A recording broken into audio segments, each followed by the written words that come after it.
Hello everyone. Hi, this is Shirley from Family Insider by Shirley. Today we're in Lausanne, Switzerland. Ooh, Yay!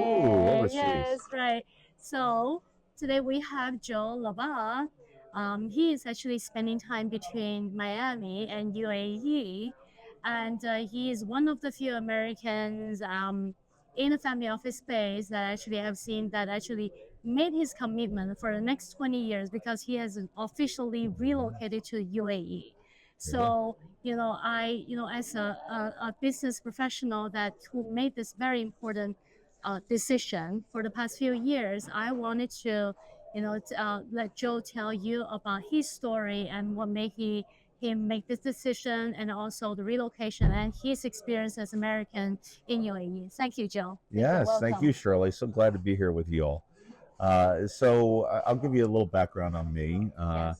I started my career building software companies, basically startup software companies. We were fortunate; we had some great teams, and I like to say we built four and found good homes for them. We sold them to the Fortune 750, one to HP, one to IBM, one to Wow. the Nasdaq, and then the last one, coincidentally and ironically enough, to the New York Stock Exchange. So I guess I have a dubious honor of having two companies exit to the two rival stock That's great. exchanges. Yes, that's Uh, great. a little over a decade ago, I was in South Florida. Yep.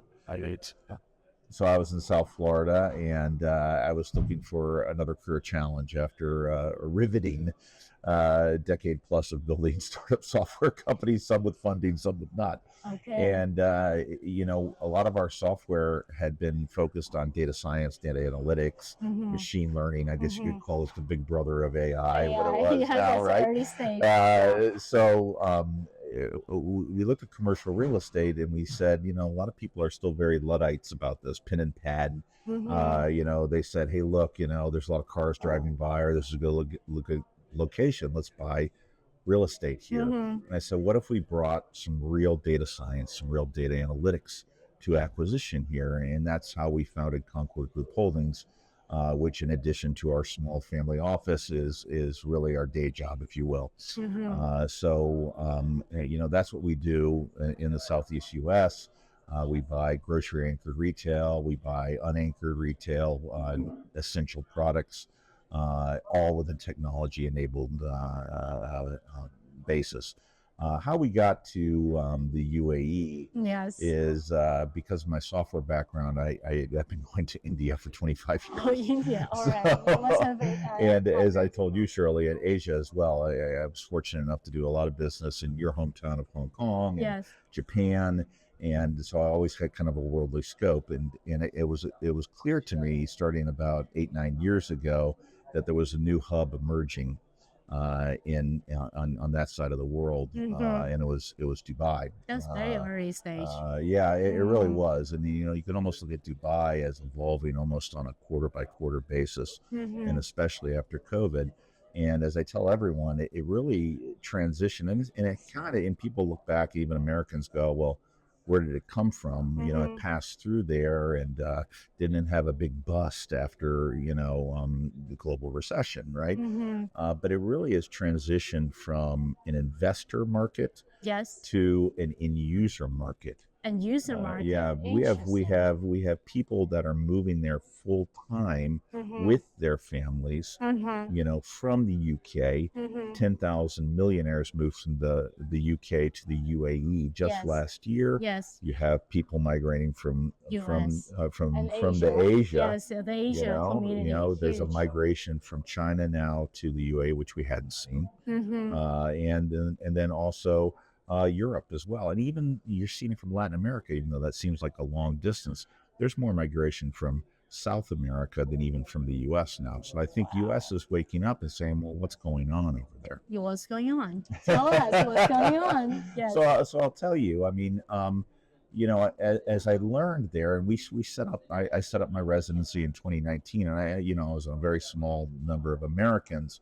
But when I got to actually meet some of the decision makers, I kind of called them not the actual sheikhs ruling the Emirates. Everybody wants to make But a shake. I kind of call them like a junior sheikh, right? Yeah, all right. They kind of told the story of the UAE Yeah. in that they basically said, this was, 25, 30 years ago, they said in 50 years we're going to run out of oil. In Abu Dhabi, you have all the oil. So we need to be about something more. We need to be a shipping hub. We need to be a commerce hub. We need to have, the world's best airline that can get you anywhere, right? So they kind of looked at that Singapore model, and then they doubled, tripled it, right? Yeah, they can't live on the oil wells. That's exactly forever. right. So if you look at the data now, oil is less than 25% of the gross domestic product. It's really incredible. Wow. Because major shift. This leadership of this country is very focused, and when they say they're going to do something, they execute. When they want to do something, they execute. I'm going to repeat that. There's not a, it really is decision by 7 people, and people come to them, and then they, but it's the 7, and really it's the 2 big Emirates, and then they go. Yeah. So I think I was telling you earlier, they decided to introduce. There'd never been taxes. They decided to introduce a VAT tax. It's probably about 3 years ago now. They decided it was going to be effective on January 1st of the year, and on December 23rd, they said it's done. Oh my gosh! So basically, 8 days. 8 days they implemented a 5% VAT tax. So think of any other country in the world. This will take speed of lightning, months and months, years of discussion, haggling, and back and forth. So, but they are all about business.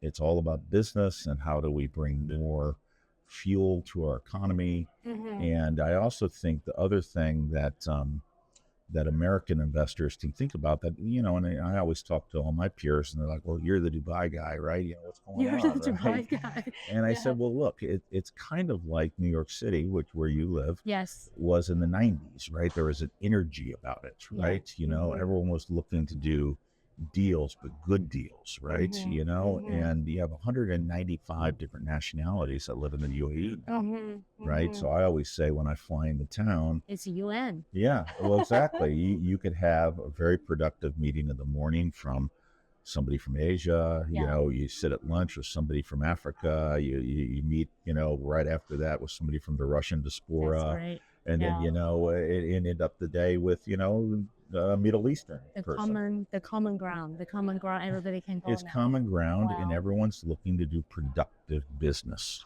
right? It's very safe. There's very much a rule of law. There's no kind of hanky panky. Hey, look, if I do this, you do this for me. There's none of that, right? I went so far as to tell one of my American friends, they're like, well, do you trust the contract you signed there? And I said, you know what?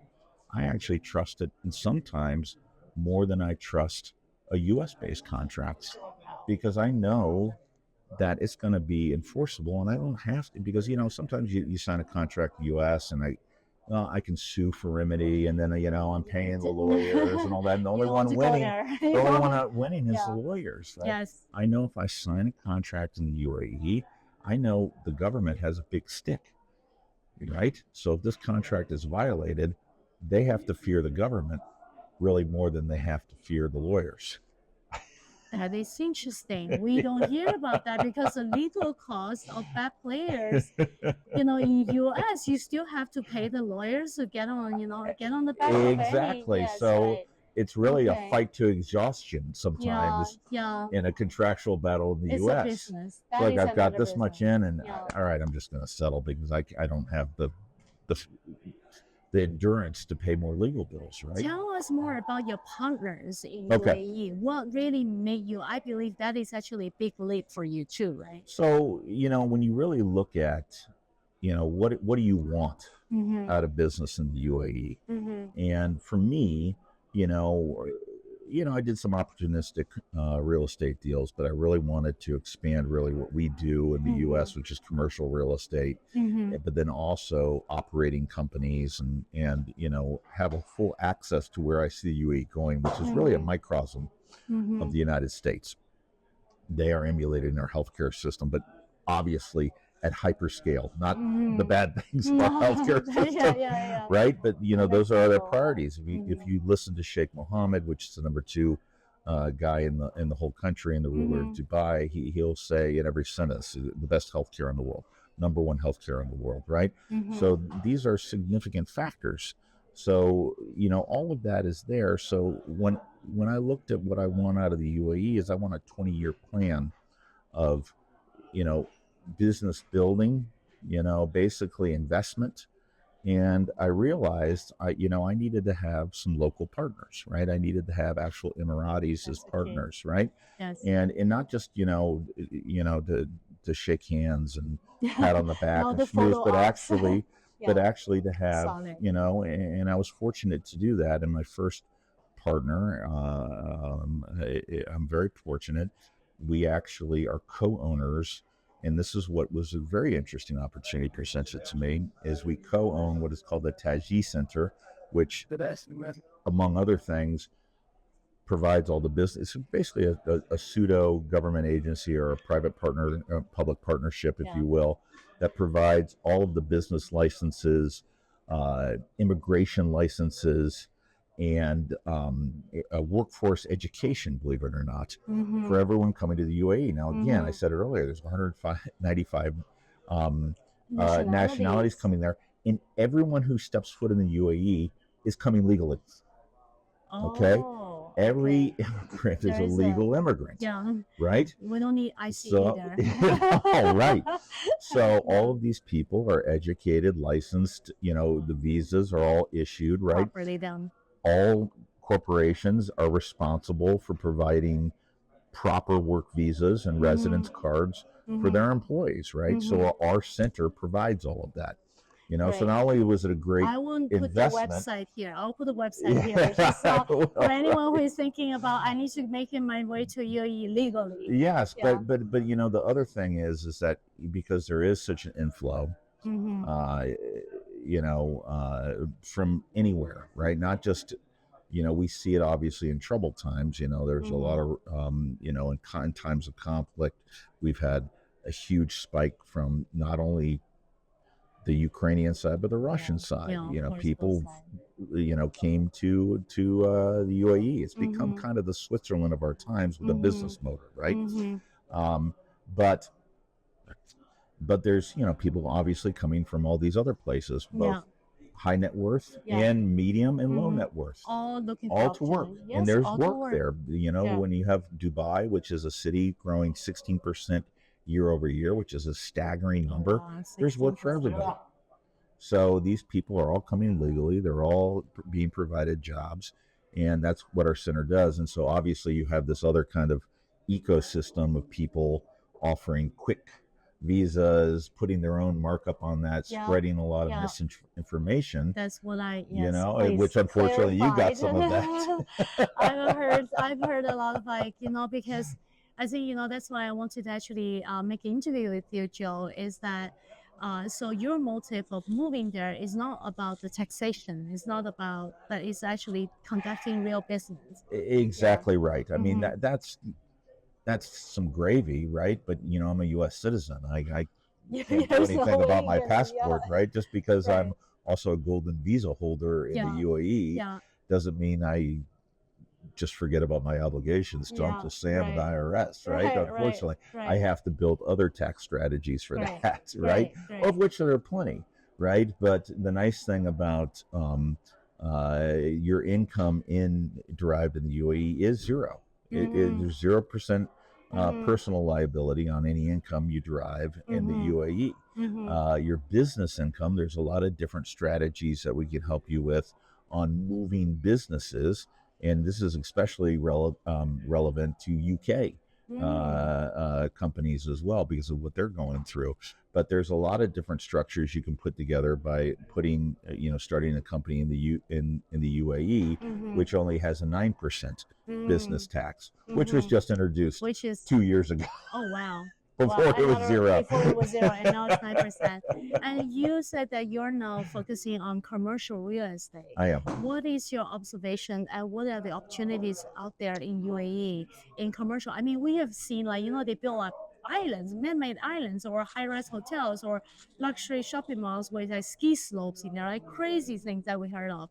But what are the upcoming opportunities that you see in Well, commercial well, real estate speaking? well. Think about that. It's a great Yeah. question, Shirley. Right. So think about us in your audience being in the U.S. We're all very used to in the U.S. in North American retail of being able to drive to the grocery store, right, and then we can Yeah. go into the nail salon or the dry cleaner or any of our or Starbucks or any Yeah. of these essential areas, right? Neighborhood.